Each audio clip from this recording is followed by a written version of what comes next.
can invite you all to stand, please. Thank you. Wise men say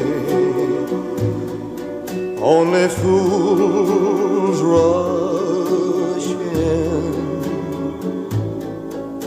but I can't help falling in love with you.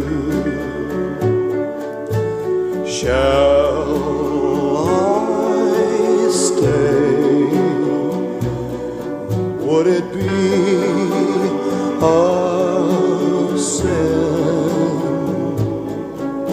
if I can't help falling in love with you?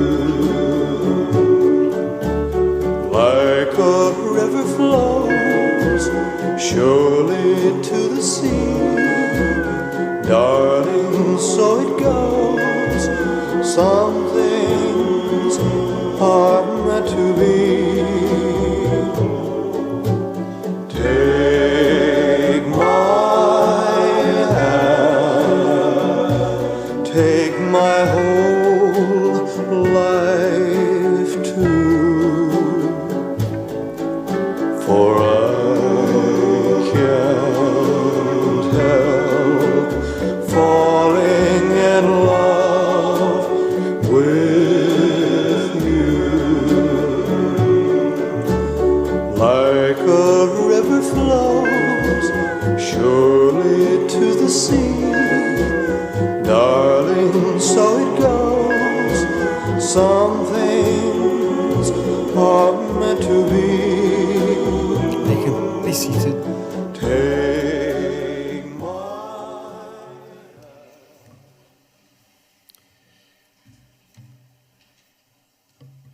Welcome, everybody. On behalf of Paula and Linda and the children and his extended family, we welcome you all here today and thank you for your attendance. Thank you for taking time out of your busy lives to be here today to express your love to Uncle Danny. We're here today to celebrate the life of Danny Boy Iverson May. And what a life he had. My name's Eldon Whitaker. My connection is I married Leslie, which is Uncle Danny's niece. Her mum was Clementine. And so that's how I connect. And I've been invited to do this today. So it's a privilege and an honour. And thank the family for that. Appreciate it. We're going to start. Just a reminder, if you've got cell phones, make sure they're on silent or turned off. The family wish to let you all know that you're all invited for refreshments later. And you're all welcome to attend the burial, which is just over that way, not far. So we're going to start by saying the Lord's Prayer. Yeah, I'm following the program here. Then after the Lord's Prayer, we will have the eulogy, which it's got my name, but actually Leslie's going to say it. She's a better reader than me. We might be here for more than an hour if I did it. So I'll just start, and if you can all join in. It's on the service sheets here. Our Father, who art in heaven, hallowed be thy name. Thy kingdom come, thy will be done, on earth as it is in heaven. Give us this day our daily bread, and forgive us our trespasses. And we forgive those who trespass against us, and lead us not into temptation, but deliver us from evil. For thine is the kingdom, the power, and the glory, forever and ever. Amen. Just so you know, it's been live streamed as well, I believe, and it's been recorded too. So we'll now hear the eulogy from Leslie.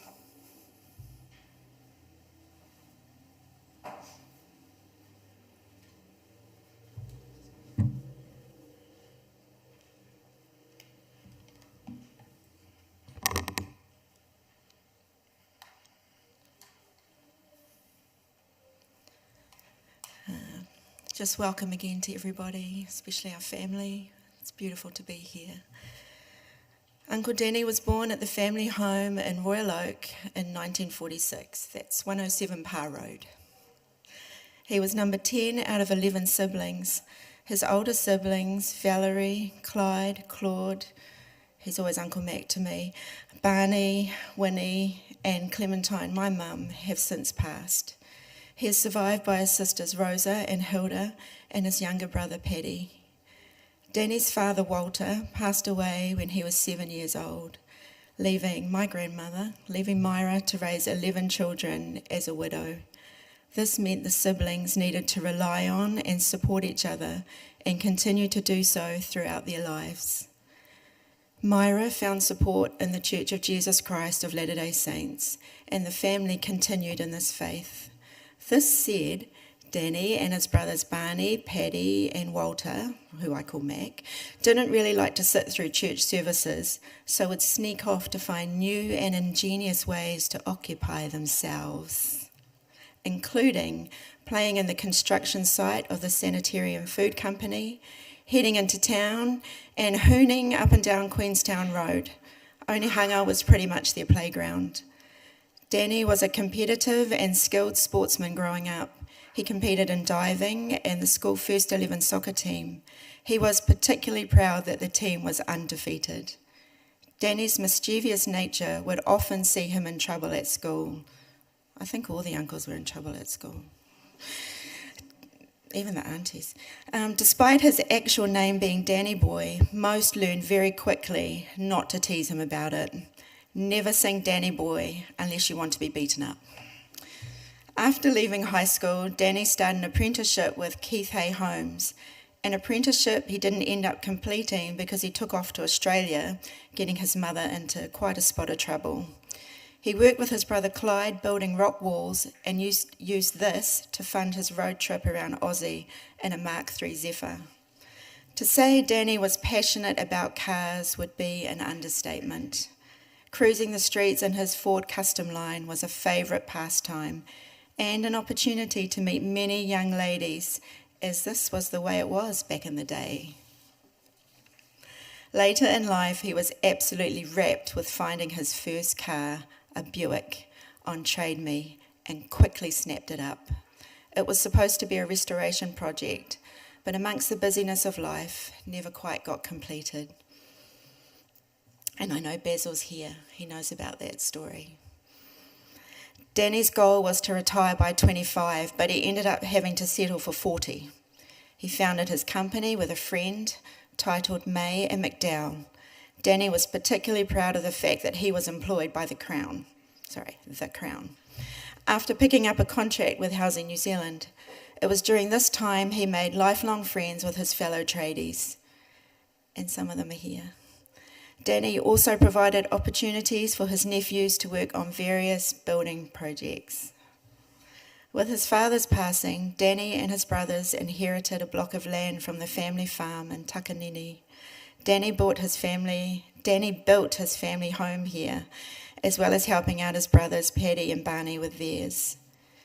Danny met his wife-to-be, Valerie, through mutual friends.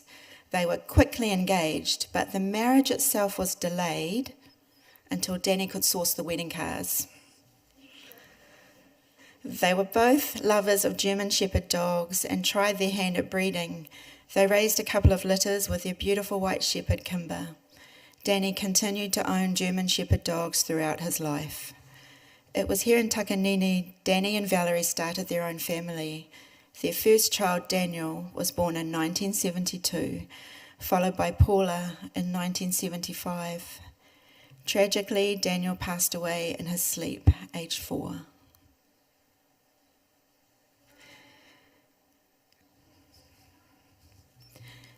Grief saw Danny and Valerie move away from Takanini and go west. Linda was born in 1979 and they lived in Valerie's old family home in Avondale while their new home in Titirangi was being built. Titirangi was a massive build designed by Danny. It was considered ahead of its time during that day. It was set in the bush with panoramic city views, but being a builder's house, it was never quite finished. The late 1980s were a turbulent time for the family, with Danny and Valerie parting ways. Later, he met Karen, and while they never married, they were together for around 20 years. Sadly, Karen passed away after a long battle with cancer. Danny helped nurse Karen through this battle until the very end, so he was under no illusion of what he would be dealing with once his own cancer metastasized. Danny and Karen enjoyed spending time in Hawaii together. Dad's mischievous nature saw him receiving special treatment as an ex-serviceman. This was based on the fact that he was in possession of an RSA card. The reality, however, was while Danny had participated in compulsory service, his time in the army was short-lived. There was a mutual agreement that due to Dad's issues with authority, that he was discharged from service early. There's a theme there, eh? Danny was always a stickler for routine, and his diary reflected this with certain non-negotiables. Bathurst was sacred. Only pandemics and health reasons would see him miss his scheduled Thursday board meetings. Wednesday was Meals on Wheels night, when Karen cooked dinner at his house. At least one day of each school holiday was dedicated to taking Jules and Sean to the movies. Early retirement saw Danny with too much spare time. Some of this he'd spend in the cinema watching all of the latest releases.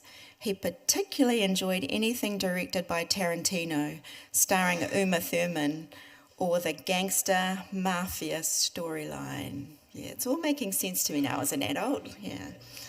Danny had a knack for wheeling and dealing, seeing him buy and selling cars.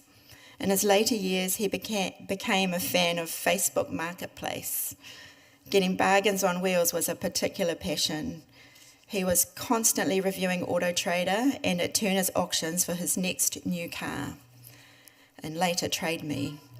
He was always on the search for his dreams Rolls Royce, but stopped short of actually going ahead with an actual sale. I hope he was happy with the Audi today. Being a devoted grandfather was Danny's superpower, to the extent that not wanting to miss a school pickup saw him, unbeknownst, to drive mid-heart attack so he didn't fall asleep and have Sean worry that he hadn't turned up. Fortunately, the school principal was an ex-paramedic and knew what was going on and was immediately onto it. Danny suffered a massive heart attack en route to the hospital. His survival was down to the quick actions of the paramedics and doctors, a few stents, and he was back on track. Danny's battle with cancer was a prolonged one. During his many hospital stays, he always charmed the nurses and showed his cheeky sense of humour. On Titirangi Ward, Danny identified as Brad Pitt. It's true, I was there. And would always try and get away with saying he was born in 1990. Danny's last week was grueling. Danny was not afraid of death. He was looking forward to reuniting with so many loved ones on the other side. But his pain was indescribable, and rapid decline took many, including medical professionals, by surprise. Thankfully, when the time came, Danny passed away peacefully, surrounded by family. He was holding his grandson Sean's hand, in his other hand a little note given to him by Olivia the day before. What a beautiful way to go. Till we meet again.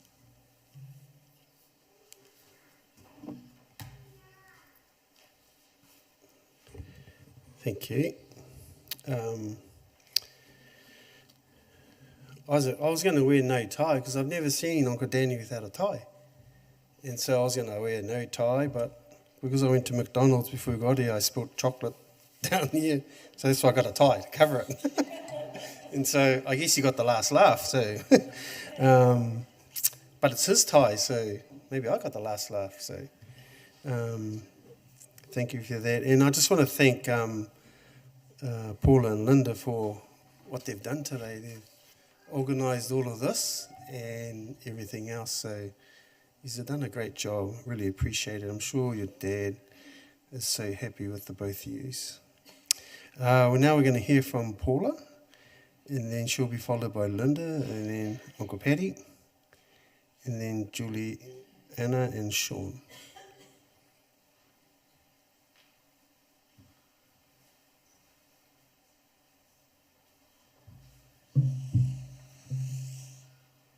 Thank you for coming. I'm Paula, Danny's first daughter, and I decided, rather than getting too serious, to sort of share a bit of Dad's sense of humour. So here we go. I've got a list using my phone. Dad had a lot of wisdom and advice to offer us. A lot can't be repeated at a funeral service. And it was very politically incorrect. So I'll go through as many that are appropriate to the situation. One rule was to not break too many rules at once. And this one I've used quite a few times in explaining to pubescent teenagers how to stay out of trouble at school. What he basically meant by that was that, to use the scenario, if your registration was out and you had a bald back tyre, don't get pulled over by the cops for speeding because you will end up with quite a fine.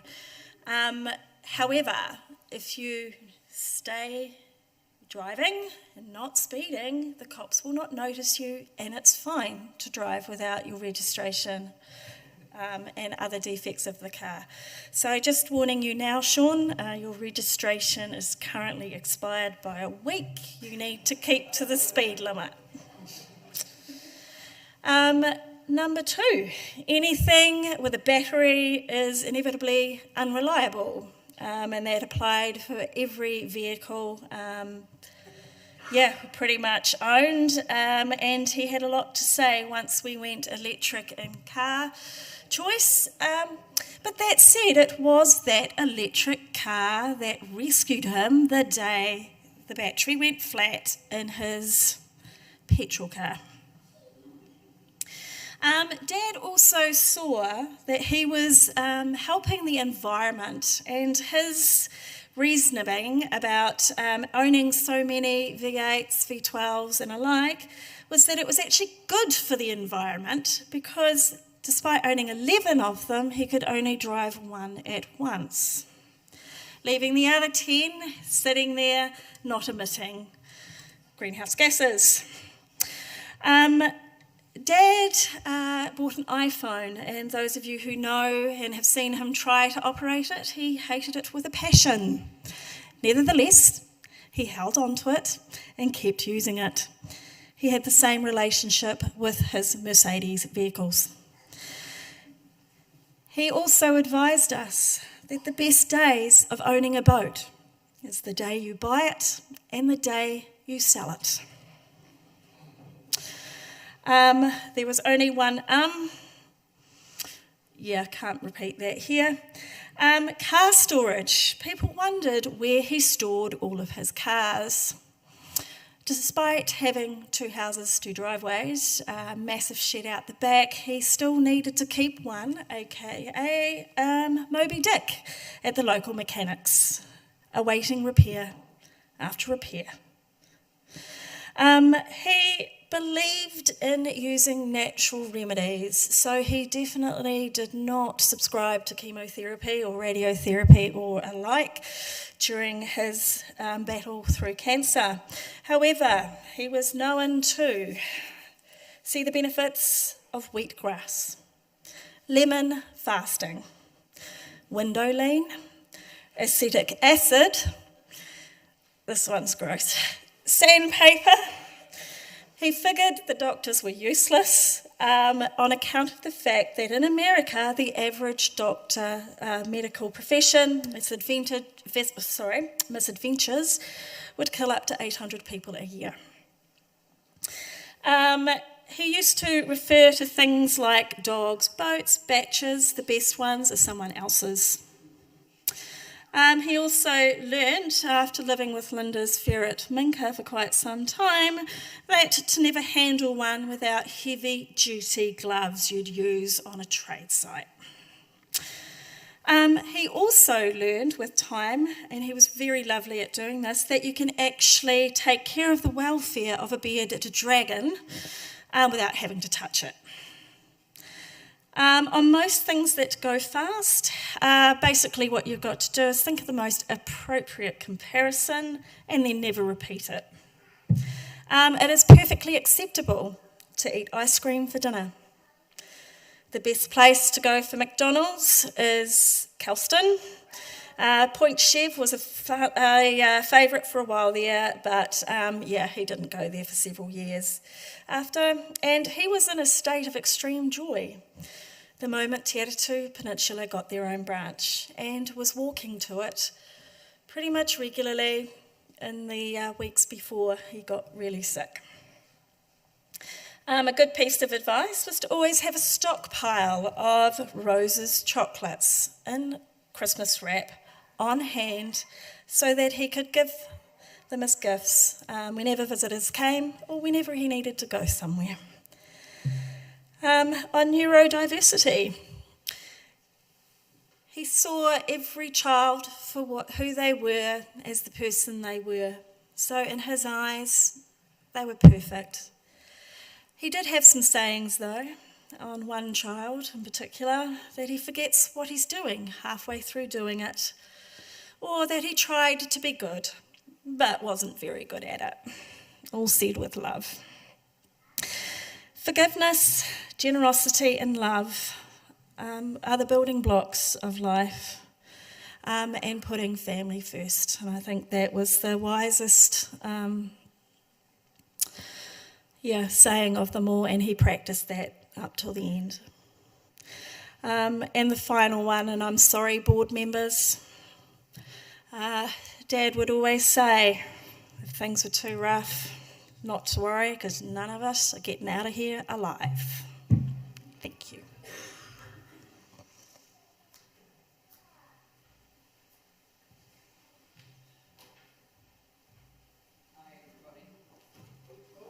This is why you don't wear high heels to funerals. This is why. But I'm on a promise to this guy. Hey, Dad.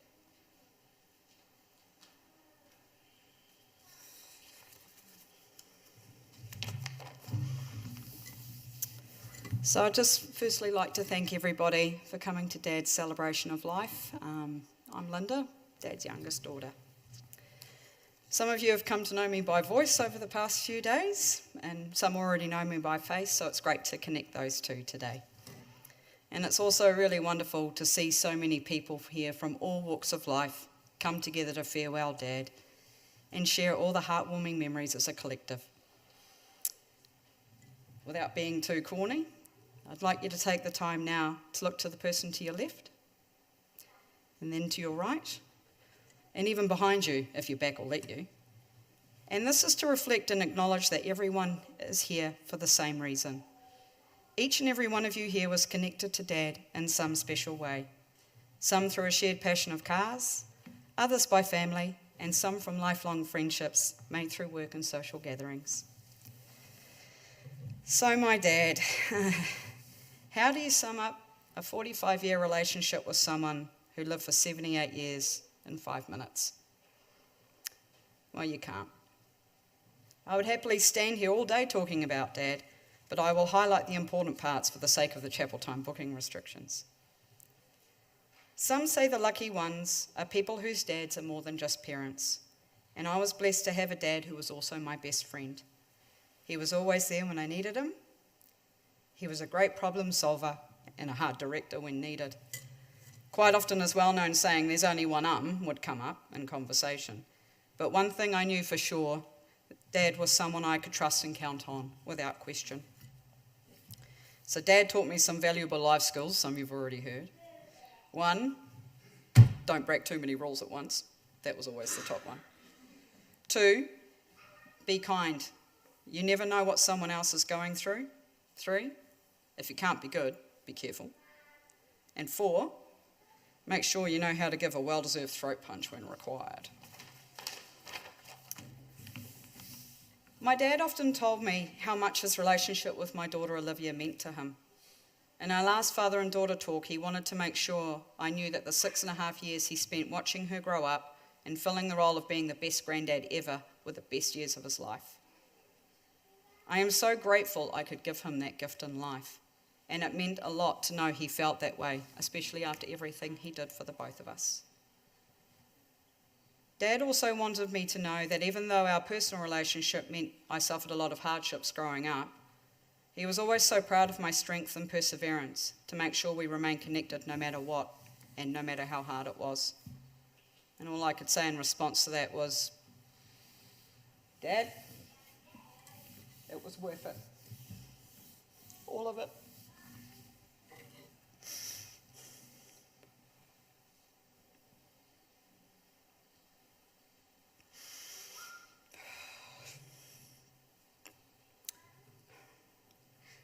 Caring for Dad over the last few years was challenging, to say the least. But Dad was always my priority alongside Olivia, and he had his own call tone, so any communication could be easily recognised. Keeping in line with the Miami Vice theme. Yeah, so I used to get a few funny calls when I was out in public, and people used to hear that ringtone, I can assure you. And some calls from Dad were simply, can you pop round to help me with something? Or just pop in for a chat. But the most common was, McDonald's craving alert, please send in my favourite Uber. And I'm sure if he could have bought shares in Macca's, he would have. He was definitely their biggest advocate. The void of being your carer, not being your carer anymore, is massive for me. Knowing that our daily check-ins, long awesome conversations, and just spending time hanging out together is now over. And this will forever be the hardest part of our journey to accept. I knew the last time that you called me was the last time, and that conversation will replay in my heart forever. So Dad was a lover of many things, like cars, his family, the ladies, but also of animals, particularly dogs, as you've probably worked out. He would quite often claim my dog Conan as his own, and that was until, of course, I said, yeah, well, here are his vet bills, and then that was quickly corrected by, nah, he's definitely your dog then. He's a Pekingese, so you can imagine what those bills are like. But Dad was also well known to quickly bond with his friends' dogs as well. But his fondest favourite breed was by far the German Shepherd. One of his longest lifelong friends, Noel, asked me to say a few words on his behalf and their close group of friends. They often talked about the love of classic cars, amongst other things, and Dad's nickname to them was always Dan Dan. And even though Dad wasn't quite a fan of his nickname, he would always politely reply with, "One Dan is enough, guys," to which his friends would reply, "Okay, Dan Dan." So in summary, I just want to thank everyone again who gathered here today to celebrate Dad. Dad would have been so humbled to know you all came. My spiritual connection to Dad isn't one where goodbyes apply. So Dad, I love you. I will miss you in this realm, but I will be seeing you again. I proudly take on my new Viking heritage responsibilities that were gifted from you. Check in on us often, travel safe wherever you go, and know we feel you are happy, which makes us happy too. I love you, Pa.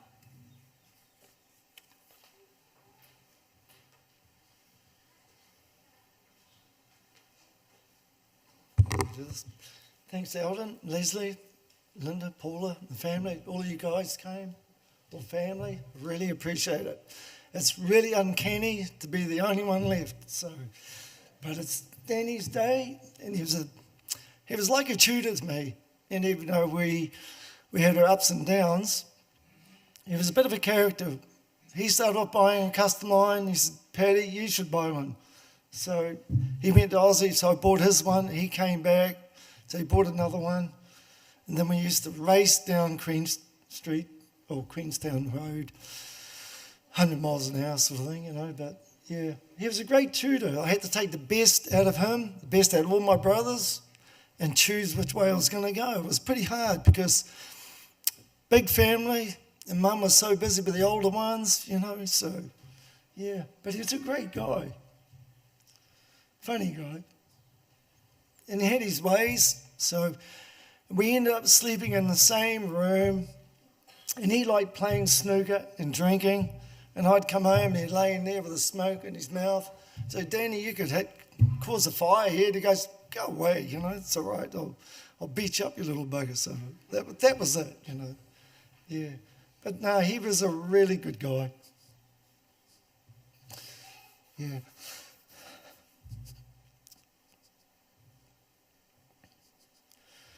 So some of my problems is it's such a big family. Oh my God. Being the youngest one out of 11, and Danny and I were so close that, it's sort of unique. I don't know why Mum had so many kids, but anyway, she did. So she was a character. And she reckons if Dad had lived another 2 or 3 years, she would have had another one. Oh my God, Yeah, and that would have been a Timothy. So yeah, thanks, Mum. Yeah, but it is really funny being the youngest one. It really is. But it's Danny's day, and he's taught me well. Yeah. So I want to thank everybody, especially Milton. Sorry, Milton, I forgot about you. I didn't really forget about it. So many things. Milton was so fantastic, coming up every day. That was good. And Paula stayed 5 nights in a row. Linda was there every day. No, it's really good. So, and thanks, Caden, for bringing the car.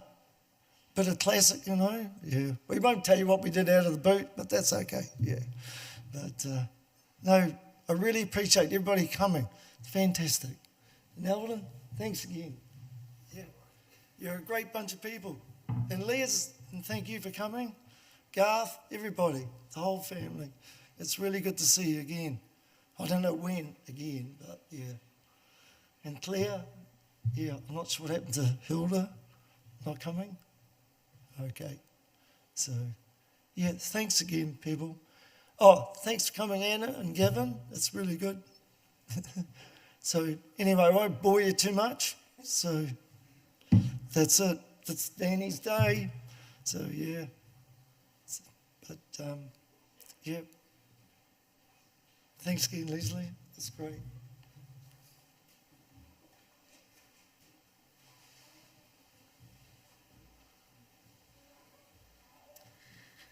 Hello, everyone. As everyone has already said, thank you for coming. It means the world. My name is Juliana. I am Danny's first granddaughter, and I'm Paula's first daughter. And this is Sean. He is my younger brother, if you can believe it. He's a giant. We are only 22 months apart, but we shared all of our childhood moments with Granddad together. And no, Granddad, I'm not texting on my phone, my speech is on here.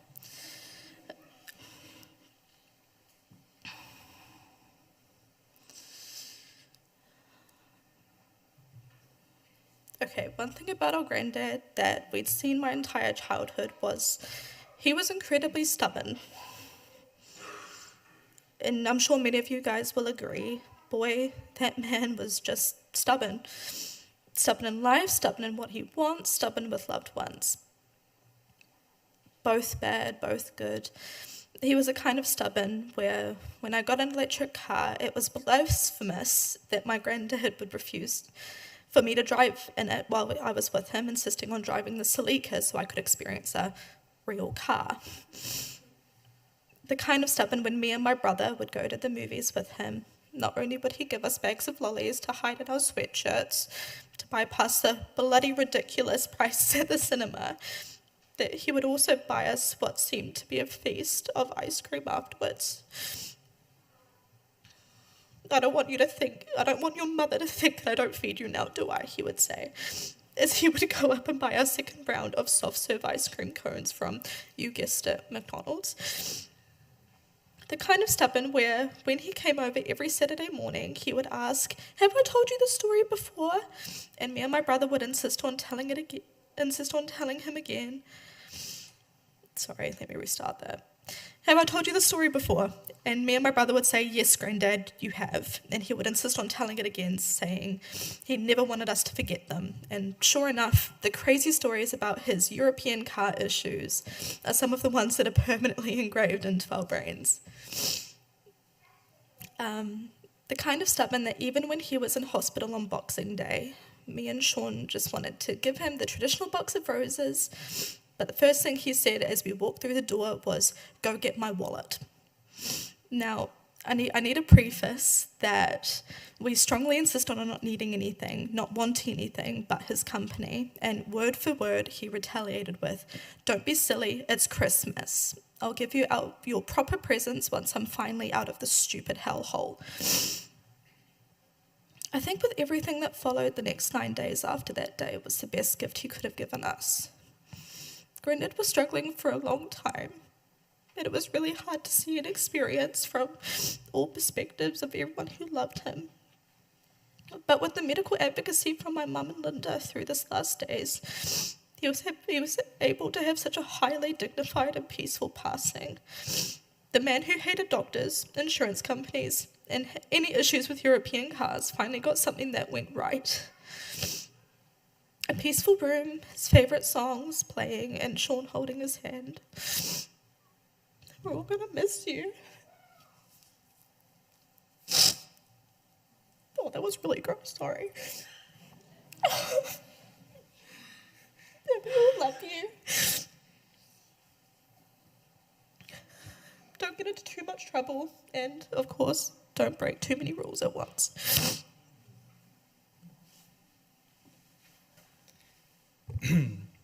To brighten up the mood a bit, I'm going to tell you a quick little memory of mine. This is kind of a silly one. So every week, once Granddad picked us up and got us ice cream, we'd go back to his house. And in his house was a fancy Japanese toilet. I'm not sure if any of you have known this toilet, but there's a bunch of buttons on the side.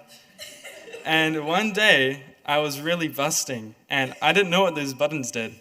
And I accidentally pressed one, and a bidet came up and sprayed me. And I had nightmares, and I never used that toilet again. So Granddad would walk me all the way to his back garage, and so I could use the real toilet. And I'd see all his cars and all his models and all that kind of stuff. I think that's probably one of my favorite memories, was how he would accommodate for that. Man, that toilet was really scary.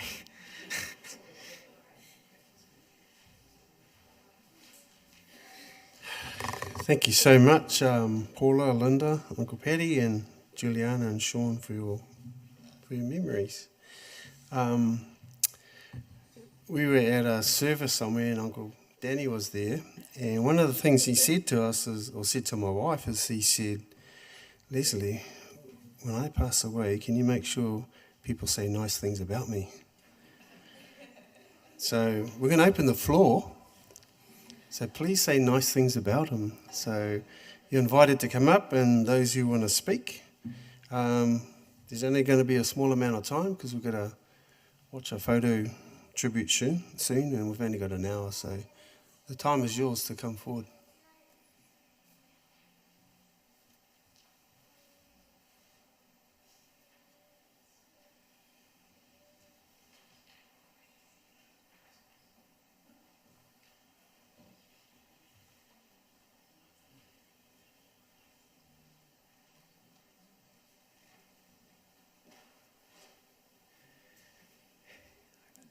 Hi everyone, I'm Russell, and I don't know most of the people here. There's a few familiar faces, but not that many.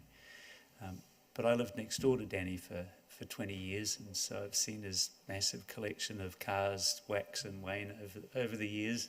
Various different ones come and go, and of course the Buick in the garage that was never quite finished. And Danny was a hell of a good neighbour. He was always friendly. He was continually inviting me over for a beer. And this is quite funny because his favourite beer was Asahi, and I really don't like it at all. And for 20 years I never told him right up until about a week before he passed away. And I told him I said, I really don't like Asahi, but I love the fact that you offered me a beer. In exchange for the smallest favour that I would do, it'd be come over here and have a beer with me, or like I would take his grass clippings so he didn't have somewhere to put, he didn't have somewhere to put them. So in the grass clippings would be 2 cold Asahi beers for me. And it was just awesome having him as a neighbour. So you've got a lot of work to live up to. To whiskey, okay. Well, I appreciate that. So. Yeah, so thanks, Danny. It was bloody good knowing you. Having such a good neighbour. So, thank you, everyone.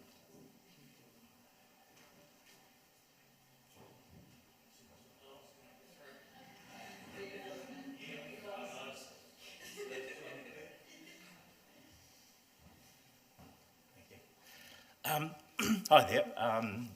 Probably most of you don't know me. My name's Nick Nikovic.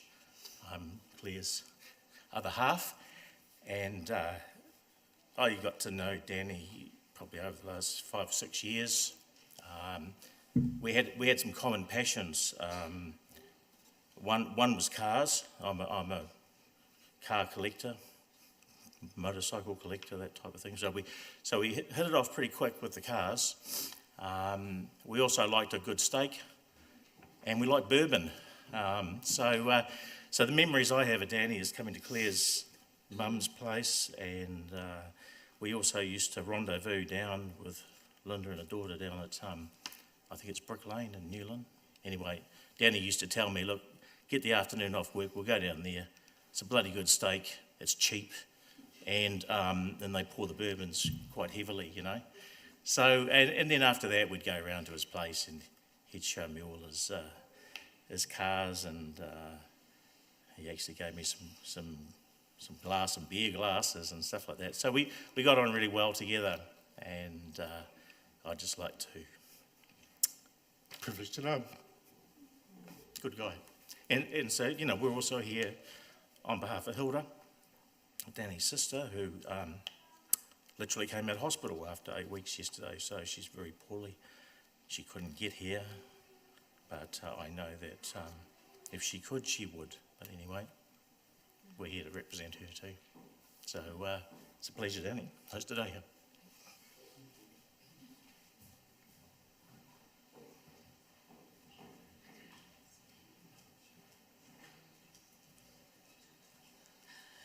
Hi everyone. Sorry, I'm Michelle. I'm one of Uncle Danny's nieces. My dad, Clyde, was Danny's eldest brother, and Dad used to tell us lots of stories about all the dramas and mischief that Grandma would send him down the road to sort out with usually Danny and Paddy and sometimes Winnie. Dad said it was always Paddy's fault, but he said Danny, he used to blame Danny, but he said it was always Paddy that used to get him into trouble. I wrote a little message to Danny when I heard that he was in hospital, and Mum and Cindy had been down to see him, and I sent it to Danny's phone because we used to send messages to each other occasionally, and I knew that he wasn't going to be probably well enough to read it, but I was hoping that Linda would, and she did, which was, thank you for doing that. So I'm just going to read it out, which was just a little bit of a memory that I wanted to share with Danny. I said, thinking of you, my beautiful Uncle Danny, sending you much love. You were always, for as far as back as I can remember, handsome and cheeky. From the Takanini days, trying to teach me how to play pool, to throwing me in the pool, sending me out to find hunks of kauri gum on the stumps and German Shepherd puppies to cuddle. You were always a good, kind son to Grandma and brother to Dad. You were a hard-working and talented builder. Elvis's music brought us both joy. Not so much the fast rides you and Paddy took me on in one of Claude's cars to break the ton down Mill Road. The more I screamed, the harder you'd laugh and the faster you'd go. When we got back from the ride, you said, you can tell your dad, but don't tell your mum. So I'm not telling your mum. Take care. I love you big time. So, yeah, Uncle Danny, he always had that little cheeky smile, little glint in his eye. And he was a good mate to Dad. When Dad had retired, he used to come around, and I'd pull up down at Mum's because I live up in Waimalku, and we'd come home and come down to see Mum and Dad, and Danny's big blooming tank would be parked there, or there'd be some car and say, oh, yeah, Uncle Danny's, and have the May number plate on the back. But he was a really good friend to Dad when, you know, they'd go off to the movies or they'd go on rides and they'd talk about cars. So, yeah, we're going to miss not having him around. So we've gone from 7 boys to 6. And for Auntie Rosa too, I just like to remember her because she can't be here today. She's in Australia, so she's going to be feeling it, losing another one of her brothers. But thanks, guys. He was a great uncle.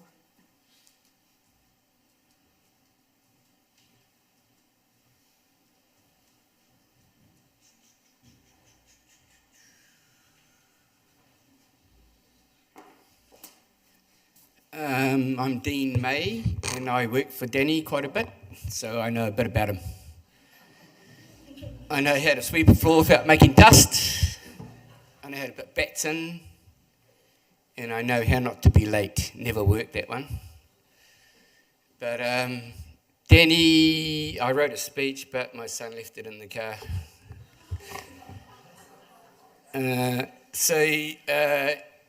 I was trying to remember, I started with Danny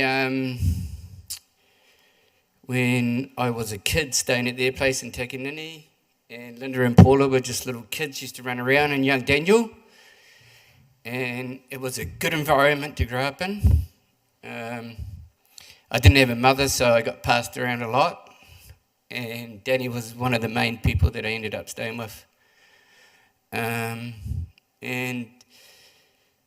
as we grew through the years, me and Danny ended up being bachelors together at Grandma's. We ended up covering in her house and doing a few jobs around there while he was getting divorced. But before that, actually, I was working for him. Started working for him. I was in my dad's butcher shop, nothing to do. Danny turned up, so he dragged me off to the building site. And that was it. I was in the building trade like the rest of my uncles. Worked my way up to nail gun user from cleaner, I guess, and it was a long, hard struggle, I can tell you. We used to work in the shore a lot, building Beasley houses, and we used to put a flag up, have our beers as soon as the roof was up. He liked to have a beer. We did a lot of pubs, a lot of pool halls, and that's why I became an alcoholic. No, just joking. I didn't.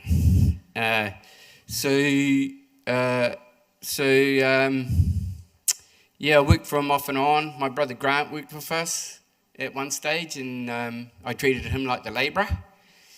He didn't like that very much. One day, I had the staple gun, and Grant was painting the skirtings, and I kept shooting him with the trigger back until he stapled my apron into my leg. So that sorted that out. I worked for Danny off and on. Lots of roof shouts, lots of driving. But anyway, as the years went on, he ended up hanging out at my workshop a lot with Daniel, who was a pulbearer. There was his right-hand mechanic, very cheap. In fact, you've been a bit of a cheap mechanic for a lot of people, haven't you, Dan? But that's all part of it, I guess, when you got mates. One day we were leaving the workshop, and I had Dave in the back with Uncle Danny, and I'm not sure who was in the front, and we're in a Mazda 323, and I just laid it up a bit of a hill, and the smoke just poured off it. And Uncle Danny was like, well, how the hell did we do that? What is in this thing? And I was just like, oh, 2 fatties in the back, bro. But I know Danny used to party a bit with us back then, and we'd end up in nightclubs. and all sorts of crazy stuff like that. It was a bit of fun. I do remember going to the Elvis movie with Danny in 1985 or something in Queen Street. I mean, that dude was Elvis. I mean, let's face it. Looked like him, acted like him. But yeah, he was full of good knowledge. How to get rid of people in the boot while they were shopping, stuff like that. How to stick up for yourself. And how to be kind, really, you know. He was, for a guy that was sort of staunch, he had a genuine, kind heart. And he was always telling me to be kind to Maxine. Don't know why that's sort of sad and emotional, but we'll think about that one. Anyway, he was a good role model, and at Uncle Mac's funeral, he came up to me and he goes, "I want you to get up and say you're my mate, just like you said your Uncle Mac was." So he was definitely a mate, and we had plenty of mate moments. So rest in peace, Uncle Danny. Thank you, Dean. I guess because of time, we're going to have to stop there, and we're going to have the photo tribute. I think the lady will hear me and play it.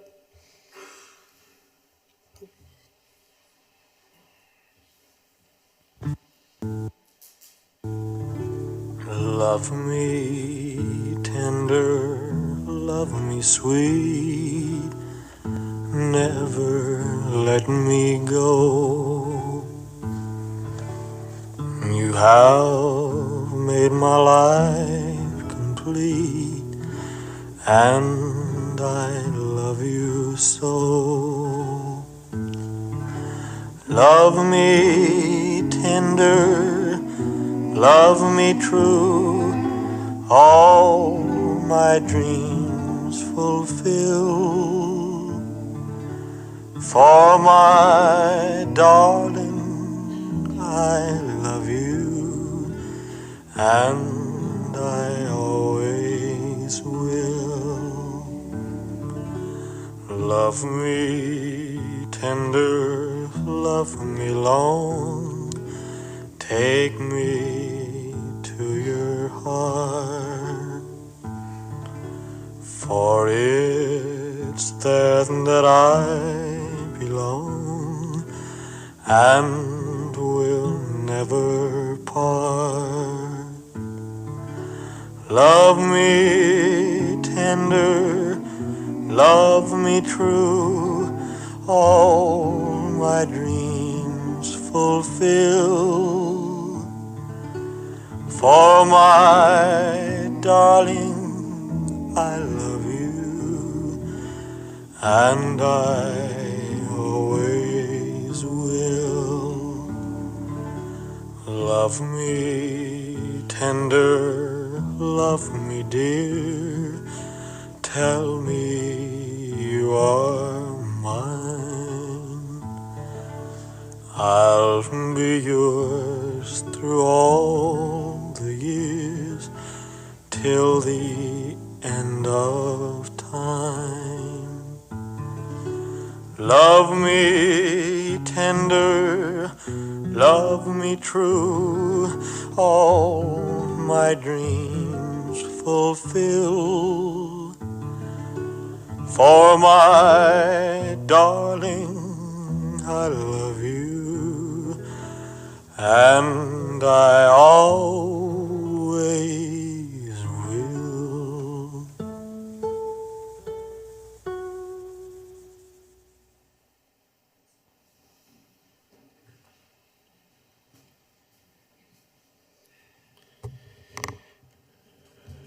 When I joined the May family, there's lots of things about them that you could say.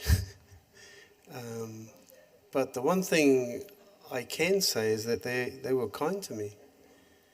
And that's the theme of today, was kindness. We've heard about Uncle Danny, and they all have been kind to me. I don't know if it's because I'm taller than them, or but I've felt nothing but kindness. And so I just want to express my love and appreciation to Uncle Danny. He was always kind to me and to my family. He was really good. You know, we'd go somewhere and his hand would be going like this because he knew we would come from Whangarei. He'd be slipping us some petrol money and that sort of stuff. And that's the type of guy he was. He was always thinking of other people. So I thank him for that. We thank you all for being here today. Appreciate your time for being here. You could have chosen to be somewhere else, but you chose to be here today to express your love and kindness to the family. Believe it or not, we're going to hear a song called How Great Thou Art, sung by by Elvis, of course. You can join in if you want to. The words are there. But if you just want to sit there and listen, that's even okay as well. And then following that, if we can invite the pallbearers to come forward, and they will lead us out with Uncle Danny. And then we'll go head over to the cemetery, which is just over that way. So we'll play the music, and then if you want to sing, sing. O Lord, my God, when I in awesome wonder consider all the worlds thy hands have made, I see the stars, I hear the rolling thunder, thy power throughout the universe displayed.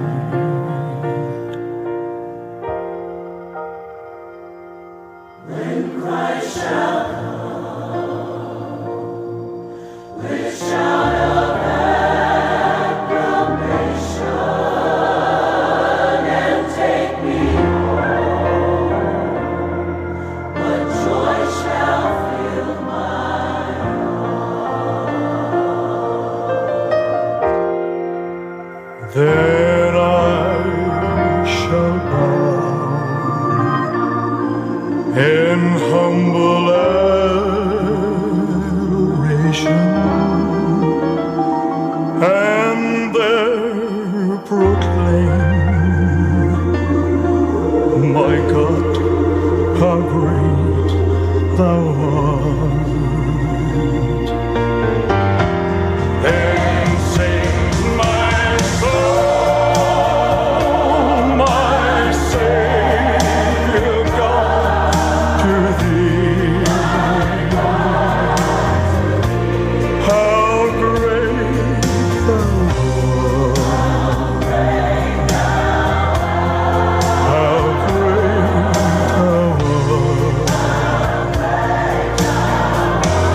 Then sing my soul, my Savior God, to thee.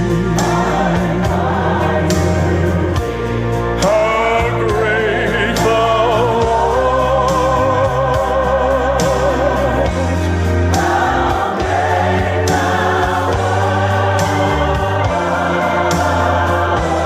How great thou art.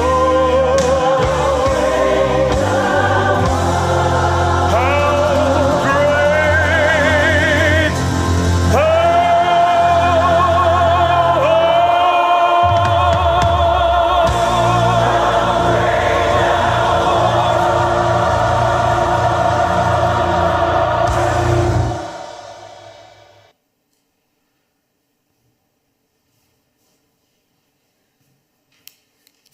So if we invite the pallbearers to come forward, and then we will hear the music play, and then we'll go out.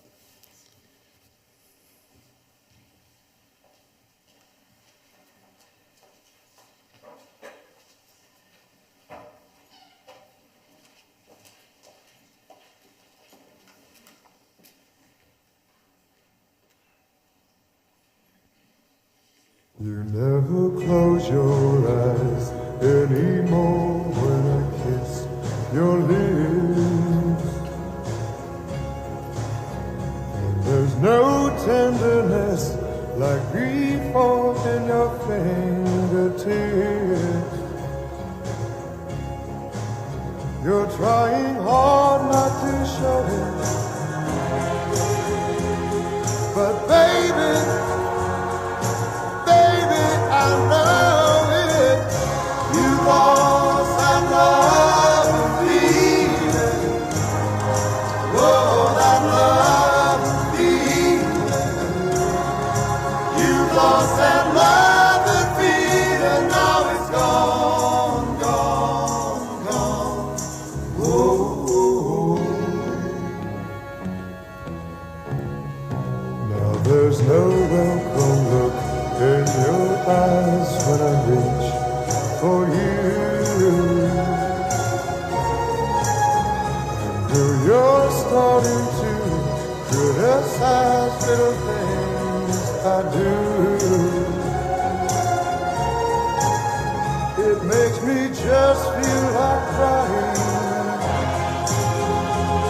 'Cause baby, something beautiful about it. You lost that love and feeling. Oh, that love and feeling. You lost that love and feeling. Now it's gone, gone, gone. Whoa, whoa.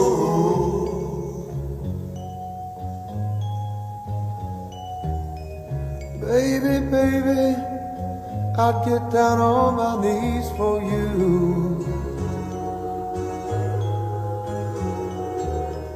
If you would only love me like you used to do, yeah. We had a love you don't find every day. So don't